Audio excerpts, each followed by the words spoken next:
से जुड़ी बड़ी खबर सामने आई है। पुलिस ने हॉस्टल से सीसीटीवी के हार्ड डिस्क जब्त कर लिए हैं। फॉरेंसिक टीम ने शंभू हॉस्टल का मुआयना किया है।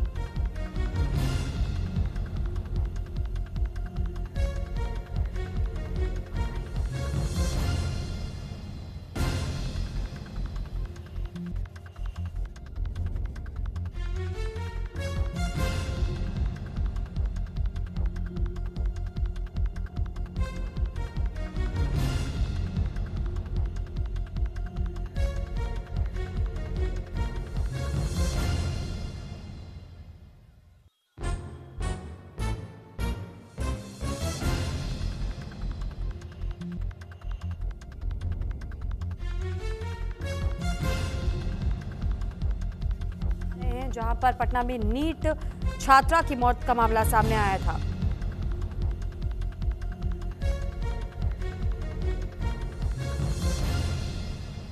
हालांकि हार्ड डिस्क से अब छात्रा की मौत के राज खुलेंगे, क्योंकि हार्ड डिस्क पुलिस की ओर से जब्त कर ली गई है। जानकारी आपको दे दें कि दरअसल नीट की तैयारी करने वाली छात्रा की मौत के मामले में गठित जो टीम थी वो लगातार जांच कर रही है और इस पूरे मामले को लेकर के अब तक जो जानकारी मिली है, हार्ड डिस्क बरामद कर ली गई है पुलिस की ओर से और डिटेल जुटाई जा रही है।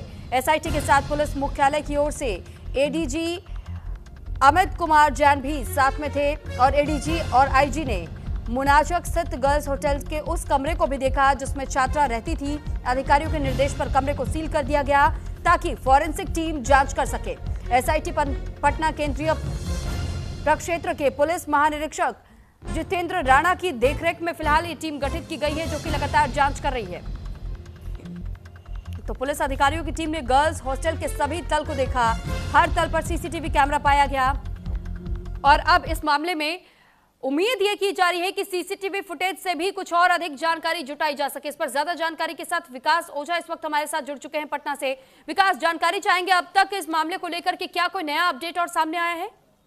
देखिए, सबसे पहले मैं बता दूं कि पुलिस ने एक बार फिर इस मामले की लीपापोती करने की कोशिश की है। पुलिस ने बयान दिया है कि इस पूरे बिल्डिंग को सील कर दिया गया। मैं आपको दिखा दूं, ठीक उसी हॉस्टल के सामने हूं जहां पर दरिंदों से 2 घंटे तक लगातार वो बच्ची लड़ती रही। देखिए, कोई सील नहीं है, लेकिन पुलिस ने बयान दिया कि पूरे उसको सील कर लिया गया है और फॉरेंसिक जांच कराई गई है। तो पहले तो फिर जो पुलिस की बयानबाजी थी, पहले पुलिस ने कहा कि ड्रग के ओवरडोज के कारण मौत हुई, फिर पुलिस ने कहा कि सर्च किए जा रहे थे कि सुसाइड के नए नए तरीके ढूंढे जा रहे थे। उसके बाद पुलिस ने फिर जो बयान दिया, कहा कि इसे सील कर दिया गया। लेकिन हम तस्वीरों में दिखा दें कि हम उसी शंभू हॉस्टल के सामने खड़े हैं जिसे सील नहीं किया गया। यानी एक बार फिर पुलिस ने इस पूरे मामले की लीपापोती करने की कोशिश की है। और मैं बता दूं कि सिर्फ लीपापोती करने की कोशिश नहीं की, सीआरपीसी 174 के तहत जहां पर संदिग्ध मौत का मामला होता है उसे सील करना, यानी कानून का भी उल्लंघन पटना पुलिस कर रही है। पटना पुलिस का जो रवैया है वो शुरू से सवालों के घेरे में है। इस पूरे मामले की लीपापोती करने में पटना पुलिस लगी है। मैं आपको दिखा दूं कि यहाँ पे सीसीटीवी कैमरा है और उस वक्त कहा गया कि इस कैमरे का फुटेज जो है वो डिलीट कर दिया गया है। तो यानी जो बिहार पुलिस की जो फॉरेंसिक टीम है, जो आईटी टीम है, डिलीट किए फुटेज को भी रिकवर किया जा सकता है। तो कुल मिलाकर अब तक उस सीसीटीवी के हार्ड डिस्क को रिकवर नहीं किया गया। कल जब आईजी यहां पहुंचे तब जाकर इस सीसीटीवी के डिलीट हुए हार्ड डिस्क को रिकवर किया, मतलब उसको जब्त किया गया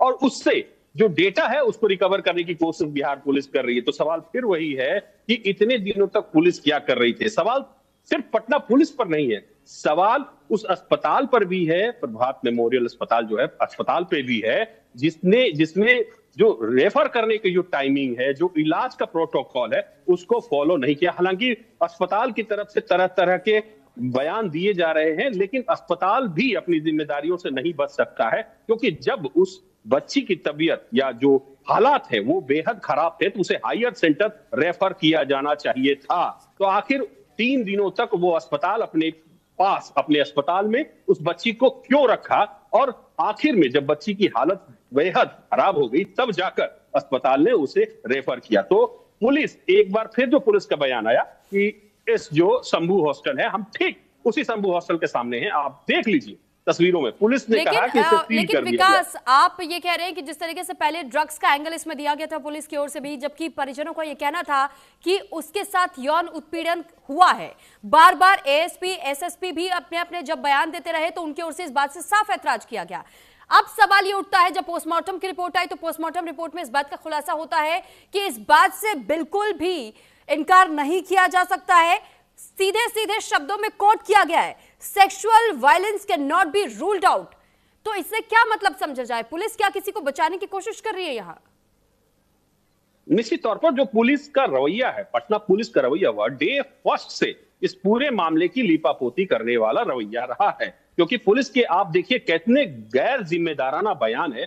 पुलिस पहले ही निष्कर्ष पर पहुंच गई, इस मामले को सुसाइड का एंगल दे रही थी, जबकि पुलिस ने इन्वेस्टिगेशन पूरी नहीं की। आप देखिए कि एक लंबे समय के बाद एविडेंस को भी टेम्पर किया गया। मैं जहां खड़ा हूं ये वही शंभू हॉस्टल है जहां पर वो बच्ची 2 घंटे तक दरिंदों से लड़ती रही और आखिरकार जख्मी हालात में वो अस्पताल पहुंची, वो भी कहां, प्राइवेट अस्पताल। और प्राइवेट अस्पताल की भी भूमिका है, वो भी संदिग्ध है।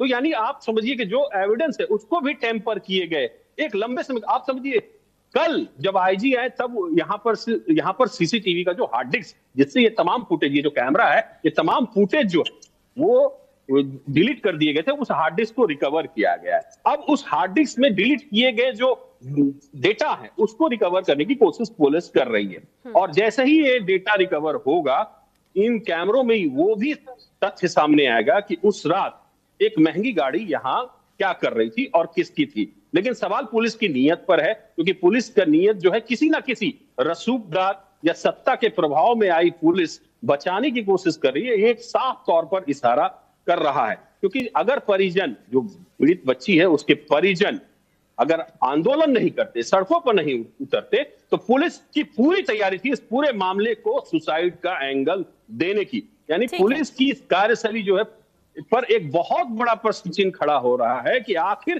किसे बचाने की कोशिश कर रही है पटना पुलिस। जी चलिए, बहुत धन्यवाद आपका हमारे साथ जुड़ने के लिए, तमाम जानकारी हम तक पहुंचाने के लिए। लेकिन इस पूरे मामले को लेकर के क्या कुछ तथ्य थे, किस तरीके से इस पर पर्दा डालने की कोशिश की गई, पुलिस की कार्रवाई कैसे आगे जा रही है, इसको लेकर के विकास ओझा की ओर से एक खास रिपोर्ट तैयार की गई, वो रिपोर्ट आपको दिखा दें। मैं पटना के ठीक उसी हॉस्टल के सामने खड़ा हूं जहां पर एक बच्ची दरिंदों से 2 घंटे तक लड़ती रही, संघर्ष करती रही और उसके बाद जख्मी हालात में उसे अस्पताल में भर्ती कराया गया।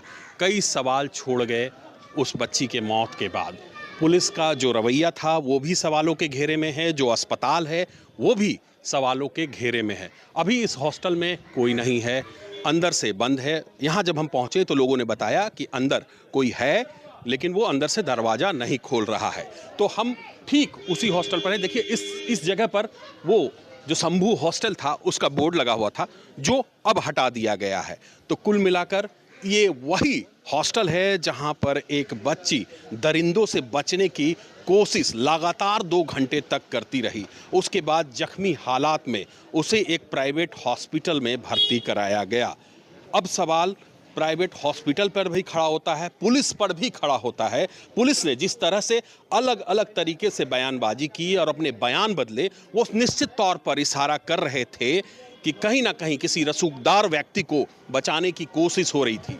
पुलिस पहले कहती है कि ड्रग के ओवरडोज के कारण मौत हुई है, फिर कहती है कि गूगल के सर्च हिस्ट्री में ये दिखा कि वो सुसाइड करने के रास्ते ढूंढ रही थी। जैसे ही पोस्टमार्टम रिपोर्ट आया, इन तमाम पुलिस की थ्योरी पर पानी फिर गया।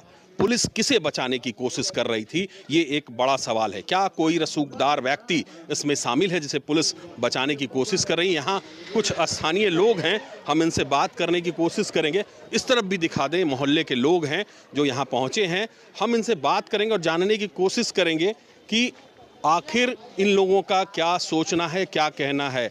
चाची सुने, कैसा हुआ? किसी बच्ची के साथ ऐसा होना चाहिए? नहीं होना चाहिए। क्या सजा मिलना चाहिए ऐसे लोग को? फिर तो आप लोग बताइएगा, हम क्या कहें। आइए कुछ और लोग हैं जिनसे हम बात करते हैं। आप सुने बच्ची के साथ क्या हुआ था? क्या हुआ? गलती हुआ और क्या हुआ? क्या होना चाहिए ऐसे लोगों के साथ? क्या क्या होना चाहिए? एक बेटी के साथ ऐसा हुआ है, नहीं होया के चाहे, गलती भेलन तो क्या सजा मिलना चाहिए? क्या सजा मिलना चाहिए? फांसी मिले के चाही। तो निश्चित तौर पर जो स्थानीय लोग हैं वो कड़ी सजा की मांग कर रहे हैं। हम एक बार फिर आपको ये हॉस्टल दिखा दें। इसी हॉस्टल में उस बच्ची ने दरिंदगी की शिकार, जब दरिंदे यहाँ पहुँचे तो उन दरिंदों से लगातार 2 घंटे तक संघर्ष करती रही और बाद में उसे एक प्राइवेट अस्पताल में भर्ती कराया गया। अब सवाल यहाँ प्राइवेट अस्पताल से ये है कि जब ये मामला दुष्कर्म से जुड़ा हुआ था तो प्राइवेट अस्पताल उसे लगातार 3 दिनों तक अपने अस्पताल में रखकर क्या कर रहा था? जब स्थिति नाजुक थी तो किसी हायर सेंटर में उस प्राइवेट अस्पताल ने क्यों नहीं भेजा? और सबसे संगीन सवाल और गंभीर सवाल पुलिस के गैर जिम्मेदाराना बयान पर खड़े हो रहे हैं। पुलिस ने पहले ही मान लिया था कि ये सुसाइड का मामला है और उसका इन्वेस्टिगेशन इसी डायरेक्शन में जा रहा था। और यही सवाल, ये सवाल खड़े करते हैं कि क्या पुलिस किसी रसूखदार को बचाने की कोशिश कर रही थी?